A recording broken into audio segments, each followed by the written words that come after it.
We are now live. Well, Giddy, thank you so much for jumping on. Yeah, James, thanks for having me here. Thank you. Not at all. Are you okay to give us a quick run through of your background and what's got you to where you are? Yes, so I'm a Gidi Cohen, I would say serial entrepreneur. I started actually recently my third company in the cybersecurity space, so operating the space for quite a while. Very passionate about everything cyber, AI, data, analytics, always since I was actually a kid, even before my professional career, and ever since then. Live for the last 20 plus years in the Silicon Valley. That's where we operate. So Bonfy.ai, right? The company I co-founded is located in Mountain View, California. And that's a quick update. A nice family, nice dog, the usual stuff.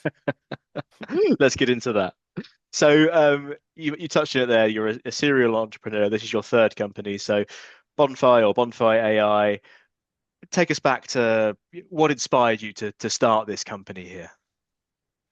Yes. So as after a long service running my previous company, Cybesecurity, until about almost 3 years ago, I decided to take some break right after many years, hard work, a lot of successes, some challenges along the way, right? The usual stuff you're running in the building company, taking some break. But during this break, it was the time where actually there was the breakout of Gen AI, right? Everyone started to hear about ChatGPT, The potential enterprise breakout. use, personal Yes. use. So all it came together in the same time. And I said, while I'm going to take the break in my life, which I haven't done before, for a few months, travel the world, enjoy that, it was clear to me that this wave is going to be so significant and will have such an impact on humanity, on businesses, on individual life. I need to be part of that, right? That's why we exist as technologists, right? Is to develop technology that can do something, right? Useful and helpful, right? To whoever target we want to help in the market. And it's okay. That's like I can't imagine not jumping into that and actually doing something useful. As we start to dig in more to this space, we thought there are going to be a lot of interesting problems, challenges to address also from cybersecurity perspective, which is my background. And that's how we decided, right, to myself and another co-founder, Danny Kiebel, to co-found the company with, I think, a very, very unique take on the type of risk, type of challenges, and what kind of value we can provide here. So that was the background. Nice. Okay, cool. And we'll really get into how Bonfire fit into the larger ecosystem in a moment. But just to touch on this, for those that are listening, and we've just come out of stealth, just received funding. Tell us about that journey there. Yes, so got out of stealth, which means that we already have a product, we have customers in production, and now doing basically open chapter two, let's say, in the company's life, which is beyond developing the core basic platform that we did over the last year. It's always, I think it's a great fun actually to take something from nothing to something, right? To have an idea, as we ideated right back in 2023, decide the type of business we want to do, found our partners in funding, and actually started the company back in 2024. And to bring it now to life, right? To take the initial concept ideas, both in terms of problems we want to solve and our unique approach to solve them, and make it work and available and appreciated by customers. That's just great. Great feeling, but that's only a feeling. Now we get to the next step of the company life, which is making commercial value of what we did, what developed, which of course we have still a long way ahead of us of innovation and capabilities we plan to introduce. Nice. Let's get into it then. So Bonfire are offering a pretty intuitive DLP solution, right? Yeah, so we're a data security company that is, I think, will be one of the major innovators in the data security space. That while there were changes and adaptation of technology over the last 15 years, I would say that almost everyone would agree in the industry that that's probably one of the ugliest part of the of the cybersecurity space in terms of solutions that are never worked really well, Yeah. also predating Gen AI and are completely misfit. Now, when you throw in Gen AI or AI in general, and you think about the type of risks organizations are going to have, including privacy issues, information leakage, integrity issues resulting from hallucination, and other problems like that, that requires the solution to actually understand those type of risks and design from the ground up to deal with AI and actually make sure that people can have trustworthy use of those technologies, regardless if they use them or develop them in-house or use some kind of software, SaaS like Microsoft 365 with Copilot, whatever that comes with AI capabilities. So we believe it is, and will be even more super important to address. And the old data security space solutions are just a misfit to be able to end that. And that's why we decided to start a company, right? That's what we call Bonfy.ai. It basically stands for bona fide AI, right? AI in good faith, where we think great opportunity, great innovation for the world with huge amount of risks that have to be tackled. And we decide to tackle one facet of that type of risk in the sense of a new approach for data security, data loss prevention, AI data security, and related type of use cases. Mm. So if we take this back then, prior uh, to the whole AI breakout, as you term it there, it sounds a bit like a deadly disease breakout or something. But Yes. which I guess you could probably draw some comparisons to that. But I'm guessing, I'm not sure here, but I'm guessing a lot of organizations are still relying on the legacy DLP solutions they had in today's world. So I'd be interested to get your take on where they might run into issues using those legacy DLP solutions, and especially with AI now coming in here. Yeah, so there are a lot of issues. So let's talk about the issues even predating Gen AI and how this becomes even bigger. Mm. Before Gen AI, a typical data loss prevention or data classification, and also DSPM, right, data security posture management solutions, used, I would say, very rudimentary technologies to understand what a piece of content, let's say a file or email or a post, are all about.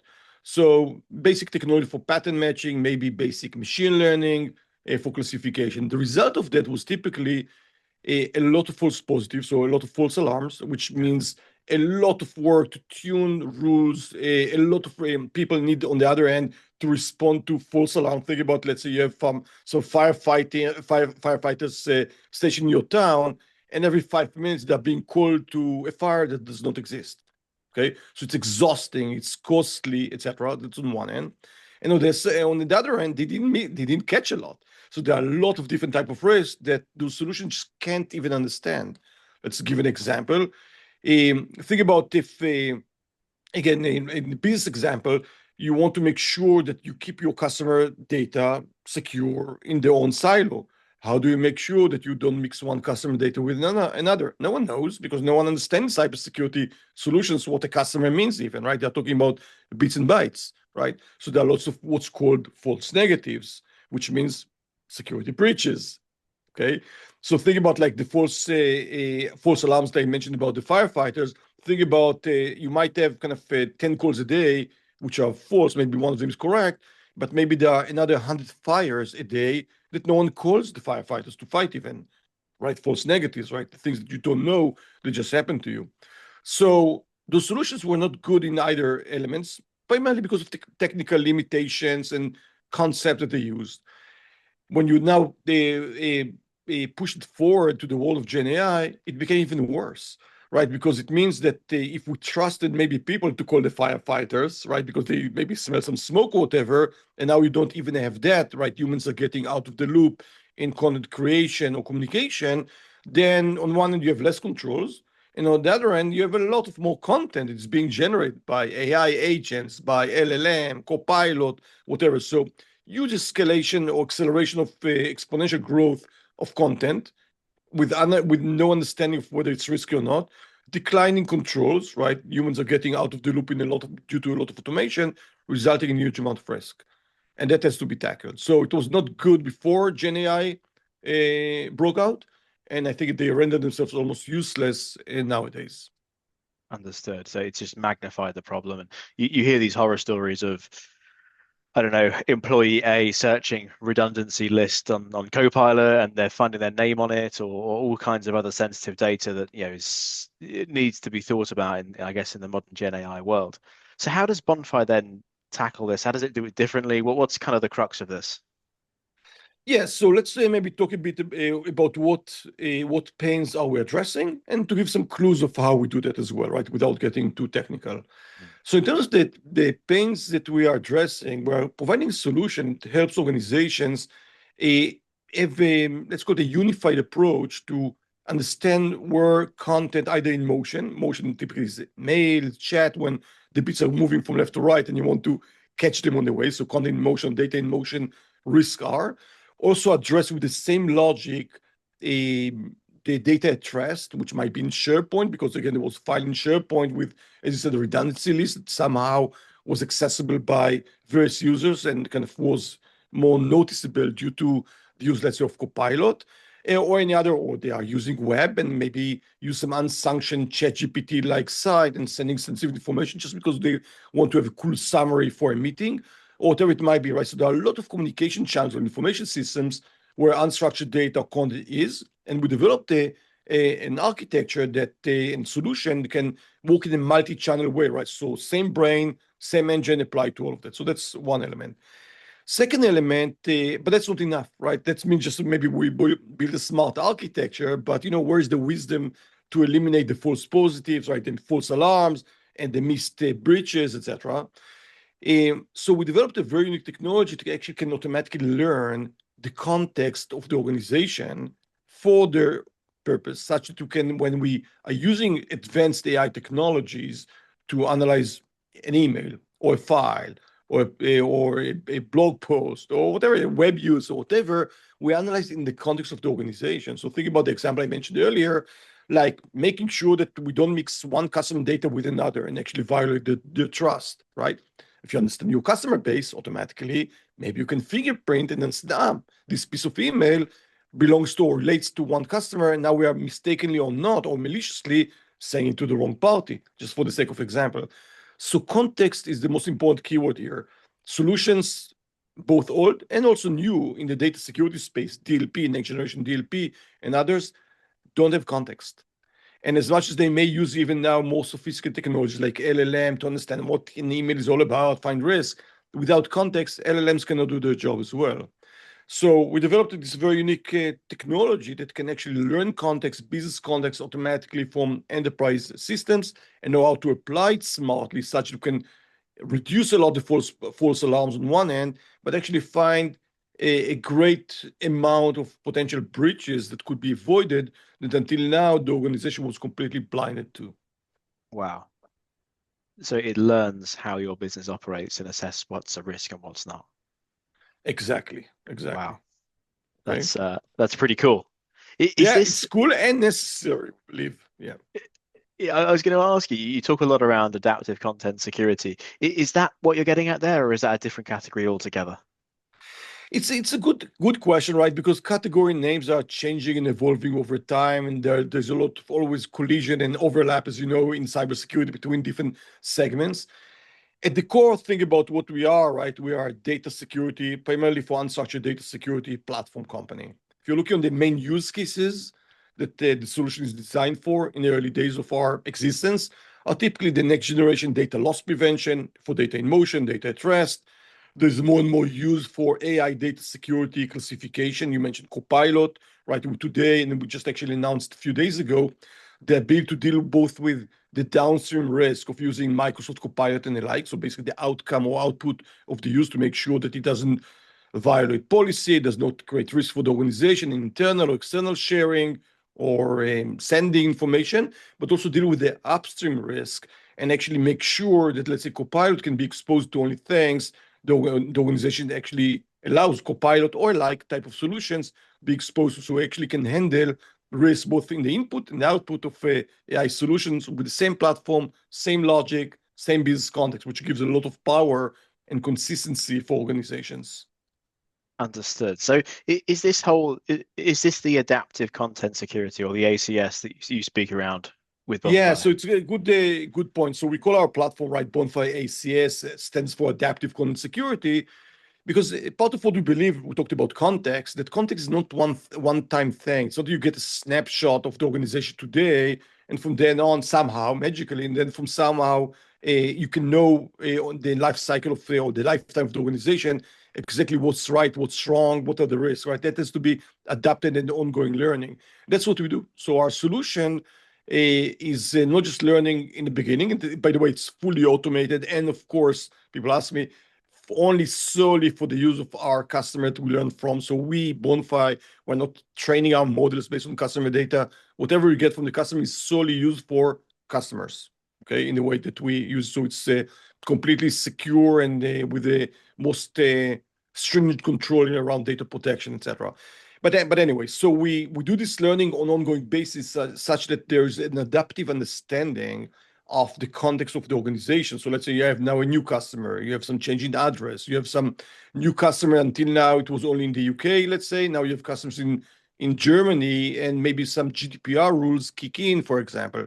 So all of the things can change all the time in any sizable organization, and therefore we don't look at it as a point in time, but it's actually an adaptive technology that has this self-learning and closed loop, so that it can get better and better and more relevant and more timely to the time that we are actually analyzing the data that we need to analyze for, again, sharing, sending, creation of information. Understood. So it's continuously evolving. Yes. So, and you mentioned there it's fully automated. So I wanted to ask you, does Bonfire perhaps balance automation with human oversight? How does that work there? It's a great question. So first of all, we all have a lot of experience in cybersecurity space, and we know that the security professionals are super busy. They never have enough time in the day to deal with another system, another complexity, etc. So automation is critical, right? We provide solutions that are super simple to deploy. We can go to a customer and show them value within a day, literally.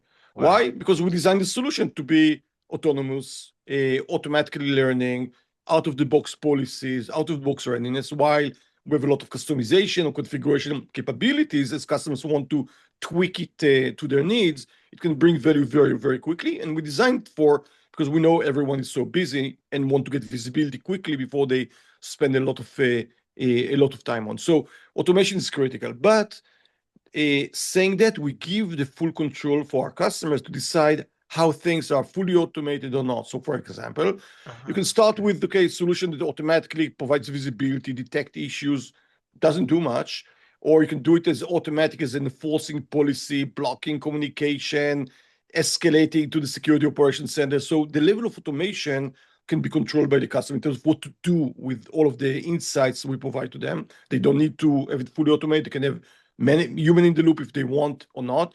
They can do it risk adjusted. So you can say, if it's super high risk, yeah, let's block it before, the mega breach happens. But, if it's, let's say, medium risk or just high, not critical, maybe we need to put some human in the loop to look at it before we decide to create friction in the organization. So we give a much more risk adjusted and topic adjusted ability for the organization to decide to what level of automation they want to have.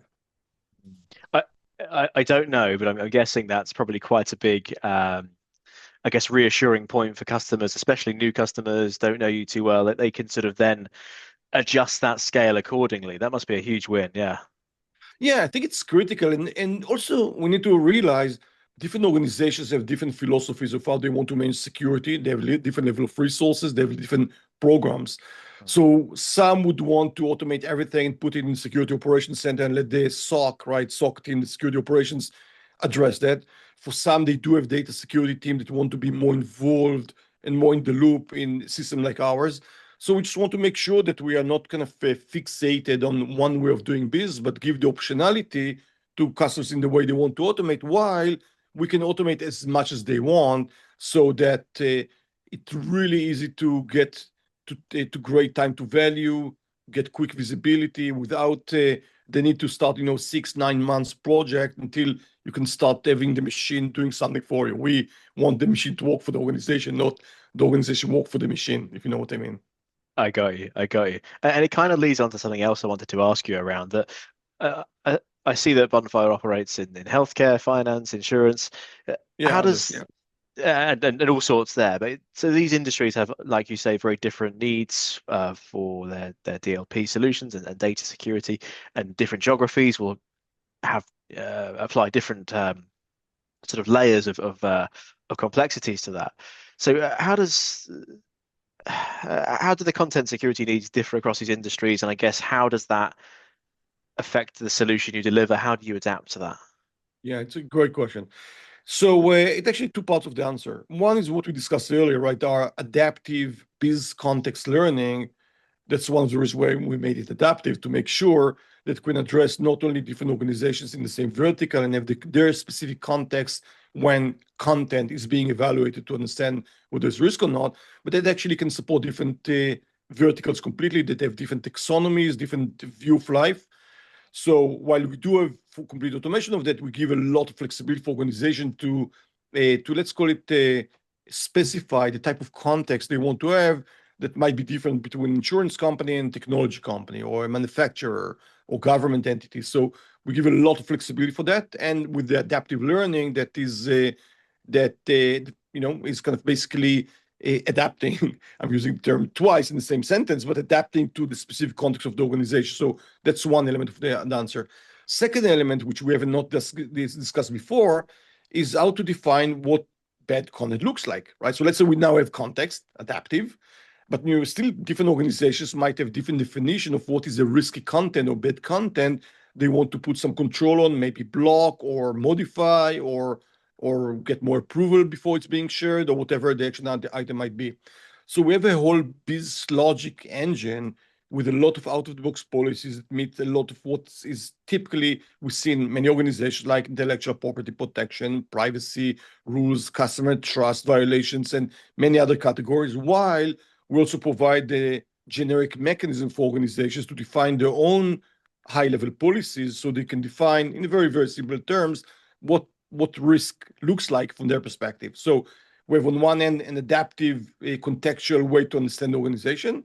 On the other end, we have out-of-the-box logic that organization can extend and modify if they wish to their liking. And the two together are basically the input to our magical content analysis engine that actually now start to make sense out of, let's say, some benign email that without understanding the context and the logic of the organization looks benign. But when you understand the context of the organization and what's the logic of what is bad, what considered bad or risky or not, actually shed a lot of light on this type of what looks like. And again, benign email or benign Word document was just shared via some SharePoint sharing.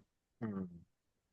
And kind of on that, when you're speaking to organizations, are they aware of the risks that having I guess, a legacy DLP solution poses? Are you approaching them and they're saying, "Oh my goodness, thank God you're here. We've been waiting for something like this," or is it more of a, "Look, we're okay. We've got these solutions in place. We're fine." Yeah.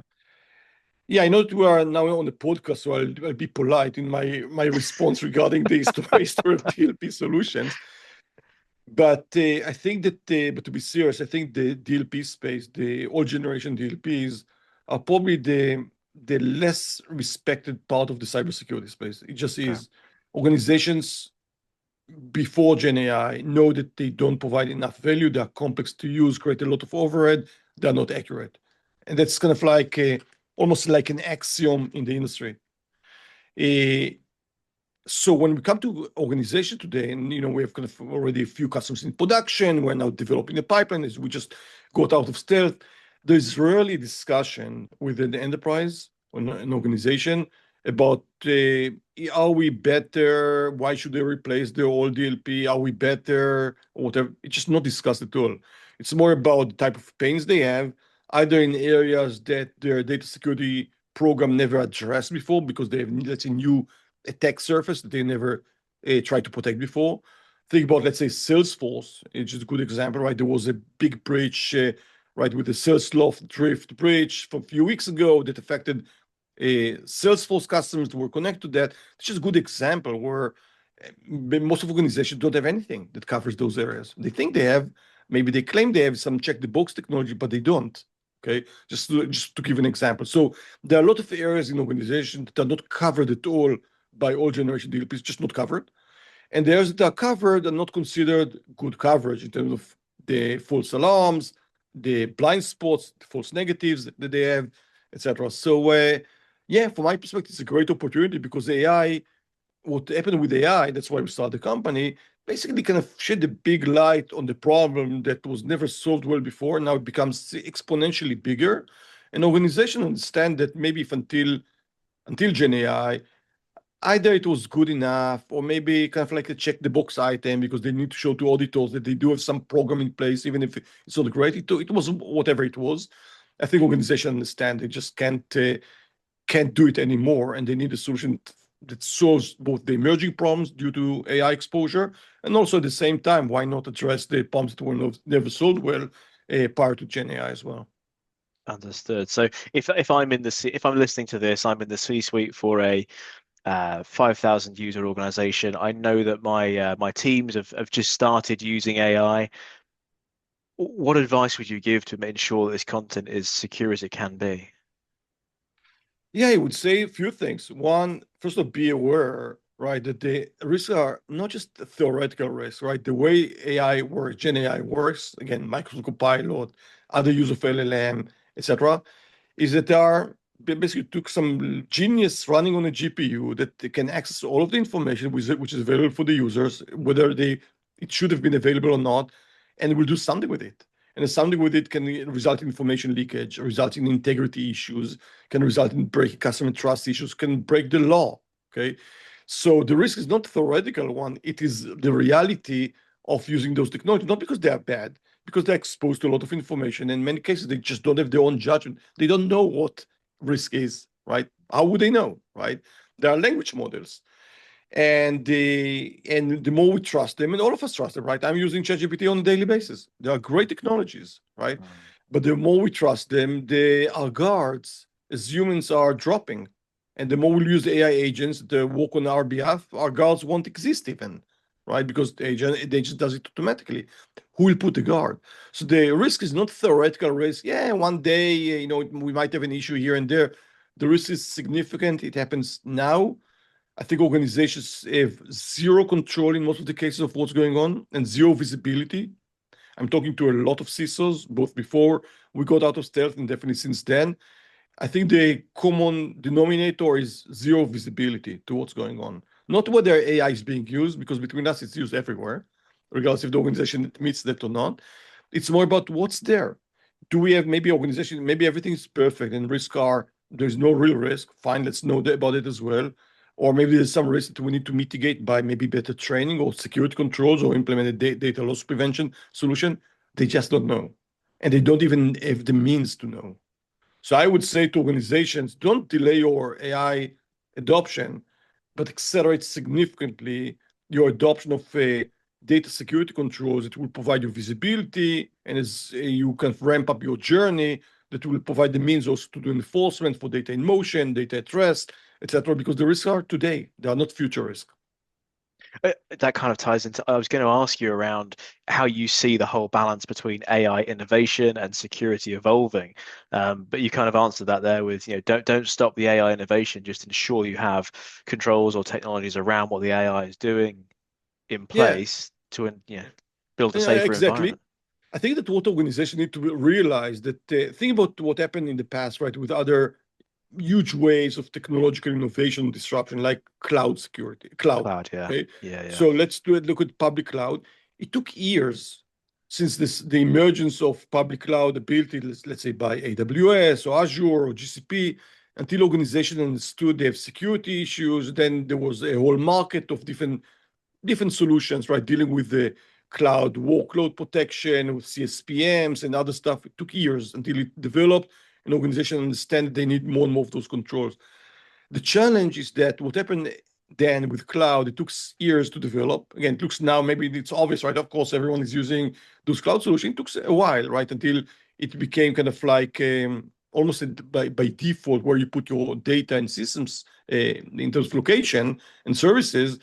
AI is the same, just 10 times faster.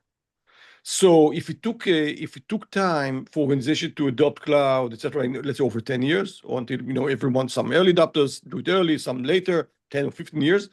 With AI technologies, regardless if you use them as part of SaaS solution like Microsoft 365 Copilot, or in Salesforce with their Einstein, or you have your own use of AI, or just using ChatGPT or some agents, all of that is much, much faster, which means that the security organizations needs to deal with the consequence of that significantly faster. It's not like let's adopt it, put our next data center and put some resource in AWS over the next 10 years. Then we'll figure out along the way what kind of security controls we need to have, and we'll monitor, and we have time for that.